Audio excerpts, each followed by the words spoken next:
Back to back আরও একটা বড় খবর, অত্যন্ত বড় খবর।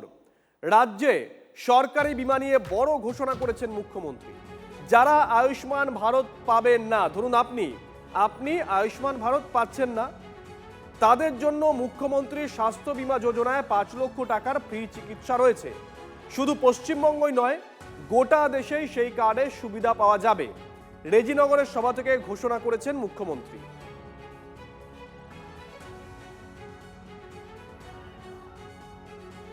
আমরা 6.5 কোটির বেশি মানুষকে আয়ুষ্মান ভারতের কার্ড দেব।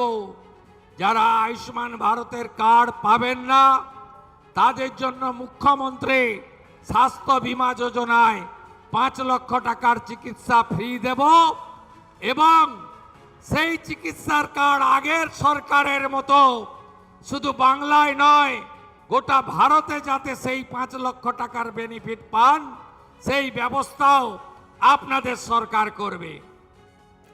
গতকালই রেজিনগর থেকে ঘোষণা করেছেন মুখ্যমন্ত্রী। নতুন সরকারের নতুন ঘোষণা, বিভিন্ন জেলায় পৌঁছে গেছিলাম আমরা। কি বলছেন আমজনতা?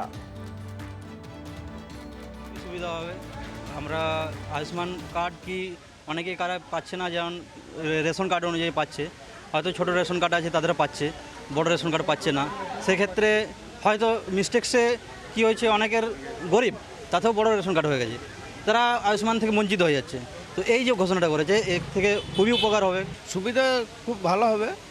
তো আমি বলতে চাইছি, যেটা আগে স্বাস্থ্যসাথী ছিল সেটা আমাদের পশ্চিমবাংলার বাইরে কাজ হতো না কোনো। তো এখন যেটা করছেন উনি খুব ভালো জিনিস করছেন। যারা সত্যিকারের প্রাপ্যদার তাদেরকেই দেওয়া উচিত। যেটা বের করেছেন বলেছেন, হ্যাঁ, ওটাও তো বাইরে অন্য রাজ্যে গিয়ে সেই সুযোগ সুবিধাটা পাওয়া যাবে। বা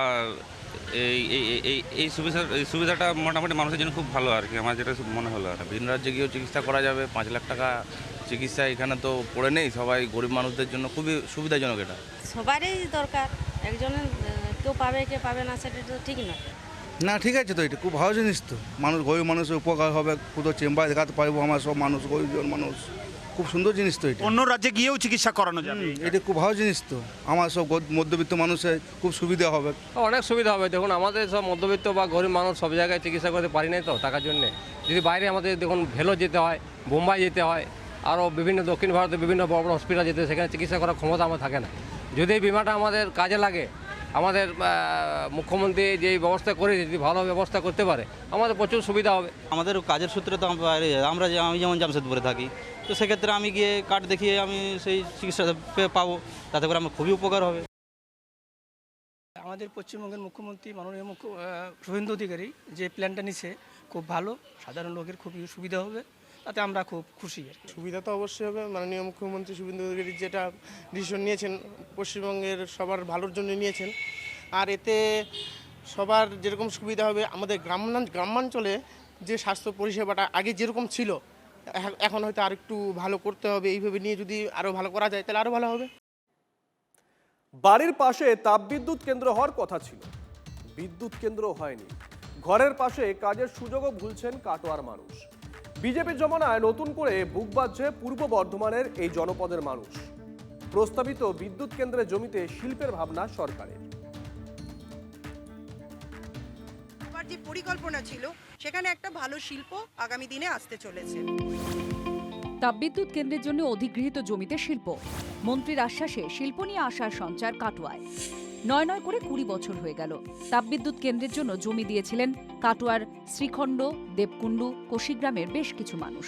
কিন্তু বাম সরকারের পর তৃণমূল জামানায় না হয়েছে বিদ্যুৎ প্রকল্প, না ফেরত মিলেছে জমি। সরকার বদলের পর বদলালো ছবিটা। শিল্প প্রতিমন্ত্রীর কথায় ভরসা রেখে দিন বদলের স্বপ্ন দেখছেন কাটোয়ার অনেকেই। আমরা 1050 একর জমি অধিগ্রহণ করতে সরকারকে সাহায্য করেছি এবং এখনো পর্যন্ত আমরা সাহায্য করার জন্য প্রস্তুত। আমরা এখানে চাই যে একটা শিল্প, যে শিল্পটা কর্মমুখী এবং পরিবেশ দূষণহীন শিল্প হয়, তাহলে আমাদের ছেলেরা কাজ পাবে। 2006-এ তৎকালীন শিল্পমন্ত্রী নিরুপম সেন কাটোয়ার তাপবিদ্যুৎ কেন্দ্রে শিলান্যাস করেন। প্রথমে পিডিসিএল চাষিদের থেকে 556 একর জমি কিনে প্রকল্পের কাজ শুরু হয়। হস্তান্তর হয় এনটিপিসির কাছে। পরে রাজ্য সরকার আরও 100 একর জমি দেয় সংস্থাকে। 2 দশক হয়ে গেলেও 660 মেগাওয়াট করে 2টি প্রকল্প আর গড়ে ওঠেনি। যারা জমিদাতা তাদের কিন্তু আক্ষেপ, তাপবিদ্যুৎ কেন্দ্র গড়ে তোলার লক্ষ্যে জমি নেওয়া হয়েছিল, কিন্তু বিগত কয়েক বছরে সেই জমিতে তাপবিদ্যুৎ কেন্দ্র গড়ে ওঠেনি। বিদ্যুৎ কেন্দ্রের জন্য প্রস্তাবিত জমি নিয়ে সরকারের মনোভাব বদল হয়েছে।